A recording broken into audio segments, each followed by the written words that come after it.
Hi friends, ഇന്ന് ഞാൻ ഈ വീഡിയോയിലൂടെ ഉദ്ദേശിക്കുന്നത് ഫോർസേജ് ട്രോൺ എന്ന ഒരു സ്മാർട്ട് കോൺട്രാക്ട് പ്ലാറ്റ്ഫോമിനെ കുറിച്ചാണ്.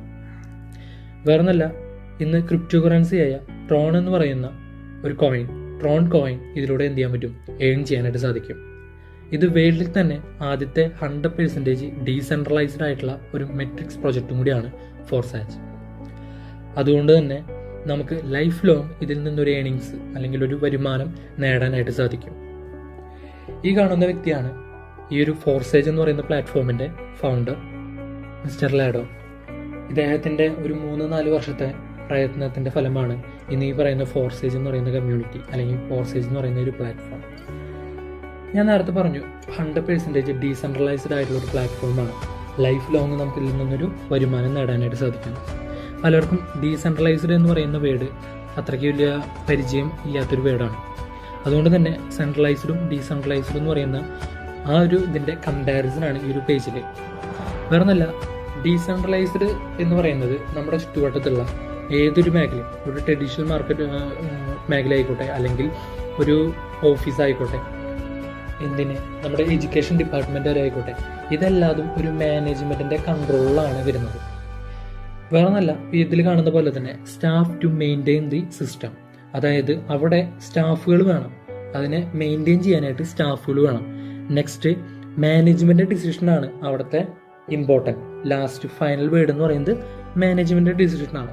അതുപോലെ തന്നെയാണ് നമ്മുടെ സാലറി ആയിക്കോട്ടെ, നമ്മുടെ പേ ഔട്ട് ആയിക്കോട്ടെ, ഏതൊരു മേഖലയിലാണെങ്കിലും അവർ നിശ്ചയിക്കുന്ന സമയത്ത് മാത്രമേ നമ്മുടെ അക്കൗണ്ടിലേക്ക് സാലറി ആയാലും പേ ഔട്ട് ആയാലും ക്രെഡിറ്റ് ആവുള്ളൂ.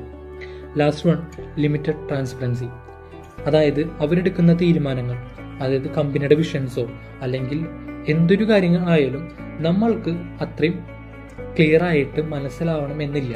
അവർ പറയുന്നത് ചെയ്യാം, അത് മാത്രമേ എന്ത് ചെയ്യുന്നുള്ളൂ, അവിടെ വരുന്നുള്ളൂ. ഡീസെൻട്രലൈസ്ഡ് പ്ലാറ്റ്ഫോം എന്ന് പറഞ്ഞു കഴിഞ്ഞാൽ ഈ ഒരു സിസ്റ്റത്തെ ഒരാളെ കൊണ്ടും എന്ത് ചെയ്യാൻ പറ്റില്ല, കൺട്രോൾ ചെയ്യാനായിട്ട് സാധിക്കില്ല. അതുപോലെ തന്നെ ഈ ഒരു സിസ്റ്റം മെയിൻറ്റെയിൻ ചെയ്യാനായിട്ട് നമുക്ക് സ്റ്റാഫിൻ്റെ ആവശ്യം വരുന്നില്ല. മാനേജ്മെന്റ് എടുക്കുന്ന തെറ്റായിട്ടുള്ള ഓരോ ഡിസിഷൻസ് ഈ ഒരു സിസ്റ്റത്തെ ബാധിക്കും കൂടി ചെയ്യില്ല. പിന്നെ ഇൻസ്റ്റന്റ് പേ ഔട്ട്, ഇതിൽ വരുന്ന വരുമാനം ഓട്ടോമാറ്റിക്കലി നമ്മൾ ഏതാണ് വാലറ്റ് യൂസ് ചെയ്യുന്നത് ആ വാലറ്റിൽ ഓട്ടോമാറ്റിക്കലി എന്ത് ചെയ്യും, ട്രാൻസ്ഫർ ചെയ്യും. ഇത്രയൊരു ദിവസം വെയിറ്റ് ചെയ്യണം, അല്ലെങ്കിൽ ഒരു 1 വീക്ക് അല്ലെങ്കിൽ 2 വീക്ക് വെയിറ്റ് ചെയ്യണം, അങ്ങനത്തെ ഒരു ടൈം ലിമിറ്റ് ഇല്ല നമുക്ക് ഇവിടെ വരുന്ന വരുമാനം അല്ലെങ്കിൽ പേ ഔട്ട് എന്ന് പറയുന്നത്. പിന്നൊന്ന് ട്രാൻസ്പെറൻസി, ഇത് 100% ട്രാൻസ്പെറൻ്റ് ആയിട്ടുള്ള പ്ലാറ്റ്ഫോമാണ് ഫോർസേജ് എന്ന് പറയുന്നത്. നമുക്കിതിൽ വരുന്ന ഏതൊക്കെ വ്യക്തികളുടെ ആണെങ്കിലും ID നമ്പർ നമ്മുടെ കയ്യിലുണ്ടെങ്കിൽ എവിടെ ഇരുന്നിട്ട് വേണമെങ്കിലും എന്ത് ചെയ്യാൻ പറ്റും, നമുക്ക് പരിശോധിക്കാനായിട്ട് സാധിക്കും. അപ്പോൾ ആൾക്ക് എന്തൊക്കെ ആ വെബ്സൈറ്റിൽ കാണാൻ പറ്റുന്നു അതൊക്കെ മറ്റുള്ള വ്യക്തികൾക്ക് എന്ത് ചെയ്യാൻ പറ്റും, ആളുടെ ID നമ്പർ ഉണ്ടെങ്കിൽ നമുക്കത് കാണാനായിട്ട് സാധിക്കും. അപ്പോൾ ഇതൊക്കെയാണ് ഒരു ഡീസെൻട്രലൈസ്ഡും സെൻട്രലൈസ്ഡ് പ്ലാറ്റ്ഫോമും തമ്മിലുള്ള വ്യത്യാസങ്ങൾ എന്ന് പറയുന്നത്. നെക്സ്റ്റ് ഞാൻ പറഞ്ഞു, ഇതൊരു ക്രിപ്റ്റോ കറൻസിനെ ബേസ് ചെയ്തിട്ടുള്ള ഒരു പ്രൊജക്റ്റാണ്. എന്താണ് ക്രിപ്റ്റോ കറൻസി? ക്രിപ്റ്റോ കറൻസി എന്ന് പറയുന്നത് ഇന്ന് നമ്മുടെ കയ്യിലിരിക്കുന്ന 500-ൻ്റെയും 2000-ൻ്റെയും നോട്ടൊക്കെ പോലെ തന്നെയുള്ള ഒരു കറൻസി മാത്രമാണ് ഈ പറയുന്ന ക്രിപ്റ്റോ കറൻസി. പക്ഷേ ഇത് നമുക്ക് ഫിസിക്കലി നമുക്ക് എന്ത് ചെയ്യാൻ പറ്റില്ല, ഹോൾഡ് ചെയ്യാൻ പറ്റില്ല. ലൈക്ക് പേപ്പർ പോലെ, അതായത് നമ്മുടെ 2000-ൻ്റെയും 500-ൻ്റെയും നോട്ട് പോലെ തന്നെ പേപ്പർ പോലെ എന്ത് ചെയ്യാൻ പറ്റില്ല, നമുക്ക് നമ്മുടെ വാലറ്റിൽ സൂക്ഷിക്കാൻ പറ്റില്ല. പക്ഷേ ഈ പറയുന്ന ക്രിപ്റ്റോ കറൻസി ഒരു വെർച്വൽ കറൻസിയാണ്. ഒരു ഡിജിറ്റൽ വാലറ്റിൽ എന്ത് ചെയ്യാൻ പറ്റും, നമുക്കത് സൂക്ഷിച്ച് വയ്ക്കാൻ പറ്റും. ഒരു ആപ്ലിക്കേഷൻ അല്ലെങ്കിൽ ഒരു ക്രിപ്റ്റോ കറൻസിയുടെ ഏതെങ്കിലും ഒരു ആപ്ലിക്കേഷനിൽ എന്ത് ചെയ്യാൻ പറ്റും, നമുക്ക് ഹോൾഡ് ചെയ്ത് വെക്കാൻ പറ്റും. ഞാൻ തുടക്കത്തിൽ പറഞ്ഞ പോലെ ക്രിപ്റ്റോ കറൻസി ട്രോൺ എന്ന് പറയുന്ന കോയിൻ എന്ത് ചെയ്യാൻ പറ്റും, ഫോർസേജ് എന്ന് പറയുന്ന ഈ ഒരു പ്ലാറ്റ്ഫോമിലൂടെ ഏൺ ചെയ്യാൻ പറ്റും എന്ന് പറഞ്ഞു. ഏകദേശം 2017 ജസ്റ്റിൻസൺ എന്ന് പറയുന്ന വ്യക്തിയാണ് എന്ത് ചെയ്തേക്കുന്നത്, ട്രോൺ എന്ന് പറയുന്ന കോയിൻ ക്രിയേറ്റ് ചെയ്തിട്ടുള്ളത്. അതുപോലെ തന്നെ നമുക്ക് ഈ ഫോർസേജിൽ നമുക്ക് 2 മെട്രിക്സ് വഴിയാണ് നമുക്ക് ഫോർസേജിൽ നമുക്ക് ഇൻകം ഏൺ ചെയ്യാൻ പറ്റുന്നത്. ഒന്ന് X3 എന്ന് പറയുന്ന മെട്രിക്സും X4 എന്ന് പറയുന്ന മെട്രിക്സും. X3-ന്റെ ഓരോ ബോർഡുകളും നമുക്ക് 1 ലൈൻ വെച്ചിട്ടാണ് വരുന്നത്, അതായത് 3 പ്ലേസ്മെന്റ് ആണ് വരുന്നത്. X4-ൽ നമുക്ക് 2 ലൈൻ വെച്ചിട്ടാണ് എല്ലാ ബോർഡിനും വരുന്നത്, അതായത് X4-ൽ നമുക്ക് 6 പ്ലേസ്മെന്റ് ആണ് വരുന്നത്. X3-ൽ 3ാമത് വരുന്നത് റീഇൻവെസ്റ്റ്മെന്റ് ആണ്, X4-ൽ 6ാമത് വരുന്നതാണ് റീഇൻവെസ്റ്റ്മെന്റ്. ജസ്റ്റ് ഈ പിക്ചർ നമുക്ക് നോക്കിക്കഴിഞ്ഞാൽ മനസ്സിലാവാൻ പറ്റും. അതുപോലെ തന്നെ റീഇൻവെസ്റ്റ്മെന്റ് എന്ന് പറയുന്നത് അൺലിമിറ്റഡ് ആയിട്ട് നമുക്ക് ഓട്ടോമാറ്റിക്കലി എന്ത് ചെയ്യും, അത് റീഇൻവെസ്റ്റ്മെന്റ് ആവും. അതുപോലെ തന്നെ ഓരോ സ്ലോട്ടും നമുക്ക് എക്സ്പയറി ഇല്ല, അതായത് അത് ലൈഫ് ലോങ് നമുക്ക് ആ സ്ലോട്ട് അവിടെ പർച്ചേസ്ഡ് ആയിരിക്കും, അതായത് ലൈവ് ആയിട്ടിരിക്കും. അതുപോലെ തന്നെയാണ് ഈ പറയുന്ന X3 ആയിക്കോട്ടെ X4 മെട്രിക്സ് ആയിക്കോട്ടെ രണ്ടും അറ്റ് എ ടൈമിലാണ് എന്ത് ചെയ്യുന്നത് ഓപ്പൺ ആവുന്നത്. അതായത് സൈമൾട്ടേനിയസ്ലി എന്ത് ചെയ്യും, അത് ഓപ്പൺ ആയിട്ടിരിക്കും. ഇപ്പോൾ ഒരാൾ ജോയിൻ ചെയ്യുന്ന സമയത്ത് X3ലും X4ലും എന്താ ആള് ജോയിൻ ആയിരിക്കും, അതായത് ആക്റ്റീവ് ആയിരിക്കും. ഇപ്പം നെക്സ്റ്റ് പേജ് എന്താണെന്ന് വെച്ച് കഴിഞ്ഞാൽ നമ്മുടെ X3ൽ നമുക്ക് എങ്ങനെയാണ് ഏണിങ്സ് വരുന്നത്. നമുക്ക് X3ൽ ഞാൻ പറഞ്ഞു നമുക്ക് 3 പ്ലേസ്മെന്റ് ആണ് വരുന്നത്. ആദ്യത്തെ 2 പ്ലേസ്മെന്റ് എന്ന് പറയുന്നത് ഡയറക്റ്റ്ലി നമ്മുടെ വാലറ്റിലോട്ട്. ഇപ്പോൾ 3 പേര് നമ്മൾ ജോയിൻ ചെയ്യണം, അല്ലെങ്കിൽ നമ്മുടെ കൂടെ സ്റ്റാർട്ട് ചെയ്യാൻ നിൽക്കുകയാണ്. അപ്പോൾ അതിലത്തെ 2 പേരുടെ ഇൻകം ആർക്ക് കിട്ടും, നമ്മുടെ വാലറ്റിലോട്ട് ക്രെഡിറ്റ് ആവും. 3ാമത് നമ്മുടെ ബോക്സ് റീഫ്രഷ് ആണ്. ബോക്സ് റീഫ്രഷ് ആവാന്ന് വെച്ച് കഴിഞ്ഞാൽ അപ്ലൈനിലേക്ക് ഇൻകം പോകാൻ തന്നെയാണ് അർത്ഥം വരുന്നത്. ക്ലിയർ? ഇപ്പോൾ X4 നോക്കുകയാണെന്നുണ്ടെങ്കിൽ നമുക്ക് 6 പ്ലേസ്മെന്റ് ആണ്, 2 ലൈനിൽ 6 പ്ലേസ്മെന്റ് ആണ് വരുന്നത്.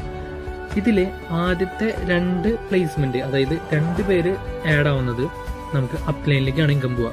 ജസ്റ്റ് അവിടുത്തെ ഏരോ മാർക്ക് നിങ്ങൾക്ക് കാണാൻ പറ്റും. 1, 2, 1, 2 അപ്ലൈനിലേക്കാണ് നമുക്ക് വരുമാനം പോണത്. ദെൻ 3, 5, 4 നമ്മുടെ വാലറ്റിലോട്ട് നമുക്ക് എന്ത് ചെയ്യും, ക്രെഡിറ്റ് ആവും. അതായത് അത് കഴിഞ്ഞിട്ട് നമ്മൾ കൂടെ ഒരു 6 പേരാണ് ജോയിൻ ചെയ്യുന്നത്. 6 പേരുടെ വരുമാനത്തിൽ 2 പേരുടെ വരുമാനം അപ്ലൈനിലേക്ക് പോകും. ബാലൻസ് ഉള്ള 3, 5, 4 എന്ത് ചെയ്യും, നമുക്ക് കിട്ടും. 6 എന്ന് പറയുന്നത് നമ്മുടെ ബോക്സ് അല്ലെങ്കിൽ ആ ബോർഡ് റീഫ്രഷ് അല്ലെങ്കിൽ റീഇൻവെസ്റ്റ്മെന്റ് എന്ന് പറയും. റീഇൻവെസ്റ്റ്മെന്റ് എന്ന് പറയുന്നതും അപ്ലൈനിലേക്ക് ഇൻകം പോകാൻ തന്നെയാണ് അർത്ഥം വരുന്നത്.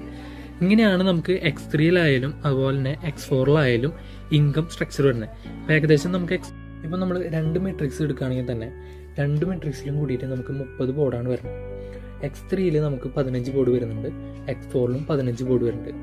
അതെങ്ങനെ കാൽക്കുലേറ്റ് ചെയ്യണമെന്ന് വെച്ച് കഴിഞ്ഞാൽ X3ലത്തെ 15 ബോർഡ്, അതായത് 100, 200, 400, 800 അങ്ങനെ ഡബിൾ ചെയ്തുകൊണ്ട് ഒരു 15 ബോർഡ് വരെ, 15 ബോർഡ് വരെ.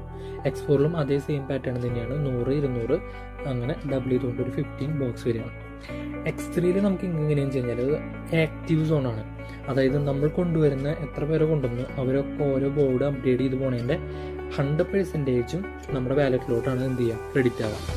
X4 എന്ന് പറയുന്നത് പാസീവാണ്. അതായത് നമ്മുടെ കൂടെ വരുന്നവർ ബോർഡ് അപ്ഡേറ്റ് ചെയ്യുന്നത് ഒരു 99% നമ്മുടെ ഇതിലേക്ക് തന്നെയാണ് വരിക. അതായത് അവിടെ സീനിയോറിറ്റിയും കൂടി എന്ത് ചെയ്യുന്നുണ്ട്, ഇൻക്ലൂഡ് ആവുന്നുണ്ട് X4ൽ. അപ്പോൾ ഇതാണ് X3ലെയും X4ലെയും ഇൻകം സ്ട്രക്ചർ വരുന്നത്, പാറ്റേൺ വരുന്നത്.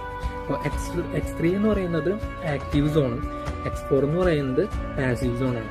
അതായത് നമ്മൾ വർക്ക് ചെയ്താലും നമുക്ക് വരുമാനം കിട്ടും. X4ലത്തെ നമ്മൾ വർക്ക് ചെയ്താലും നമുക്ക് വരുമാനം കിട്ടും, നമ്മുടെ കൂടെ വരുന്നവർ വർക്ക് ചെയ്താലും നമുക്ക് വരുമാനം കിട്ടും.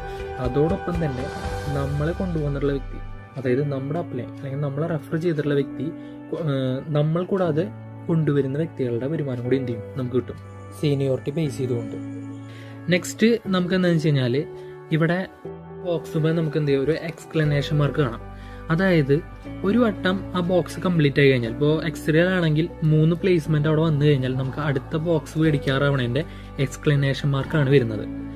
ഓക്കെ, ഇപ്പോൾ ഇതിൽ 3 ബോക്സ് 8 എന്ന് പറയുന്ന ബോക്സിൽ 3 പേരുടെ ഇത് കംപ്ലീറ്റഡ് ആണ്, 3 പേര് ജോയിൻ ചെയ്തു. അപ്പോൾ ജോയിൻ ചെയ്യുമ്പോൾ ബോക്സ് റീഫ്രഷ് ആവും. അതോടൊപ്പം തന്നെ എന്ത് ചെയ്യും, എക്സ്ക്ലമേഷൻ മാർക്ക് വരും. അതായത് അടുത്തൊരു ബോക്സ് മേടിക്കാറായി എന്നുള്ളത്. അത് നമ്മൾ അടുത്ത ബോക്സ് മേടിച്ചില്ലെങ്കിൽ എന്താണെന്ന് വെച്ച് കഴിഞ്ഞാൽ പിന്നീട് ഈ ബോക്സിലേക്ക് ഒരാൾ വരുന്ന സമയത്ത് നമ്മുടെ പ്രോഫിറ്റ് എന്ന് പറയുന്നത് അതായത് ഒരു വ്യക്തി വരുമ്പോഴുള്ള നമ്മുടെ വാലറ്റിലോട്ട് ക്രെഡിറ്റ് ആവുന്ന എമൗണ്ട് എന്ന് പറയുന്നത് ലോസ് ആയിരിക്കും. അത് മുകളിലായിട്ടുള്ള നമ്മുടെ അപ്ലൈൻ അല്ലെങ്കിൽ നമ്മുടെ ലീഡേഴ്സിലേക്ക് എന്ത് ചെയ്യും, അത് ഓട്ടോമാറ്റിക്കലി അത് ഡയറക്റ്റ് ചെയ്ത് പോകും. അങ്ങനെയാണ് നമുക്ക് വരുന്നത്. അപ്പോൾ ഓരോ ബോർഡ് അപ്ഡേറ്റ് ചെയ്യാറാവുമ്പോൾ എന്ത് ചെയ്യും, അവിടെ എക്സ്ക്ലമേഷൻ മാർക്ക് വരും. അതിനനുസരിച്ച് എന്ത് ചെയ്യാം, നമ്മൾ ബോർഡ് ചെയ്തുകൊണ്ട് നമുക്ക് എന്ത് ചെയ്യാൻ പറ്റും, കൂട്ടി കൊണ്ടുപോകാനായിട്ട് സാധിക്കും. ഇപ്പം നമ്മൾ 100-ൻ്റെയും 200-ൻ്റെയും ബോക്സ് മാത്രമാണ് നമ്മൾ മേടിച്ചത്, അല്ലെങ്കിൽ ബോർഡ് മാത്രമാണ് നമ്മൾ മേടിച്ചിട്ടുണ്ടെങ്കിൽ നമ്മുടെ കൂടെ വരുന്ന ഒരു 3 പേര്, ഓക്കെ, 3 പേരുടെ 2 പേരുടെ ഇൻകം നമുക്ക് കയറും. അപ്പോൾ ഇൻറ്റു 2, 200-ൻ്റെ ബോർഡിലാണ് അവർ നിൽക്കുന്നുണ്ടെങ്കിൽ 200 ഇൻറ്റു 2, അപ്പോൾ 400 ട്രോൺ ഇൻറ്റു നമ്മുടെ വാലറ്റിലോട്ട് കയറി. ക്ലിയർ? 100-ൻ്റെ ആണെങ്കിൽ ഇൻറ്റു 2, 200 ട്രോൺ ചെയ്തിട്ടുണ്ടാവും, നമ്മുടെ വാലറ്റിലോട്ട് കയറിയിട്ടുണ്ടാവും.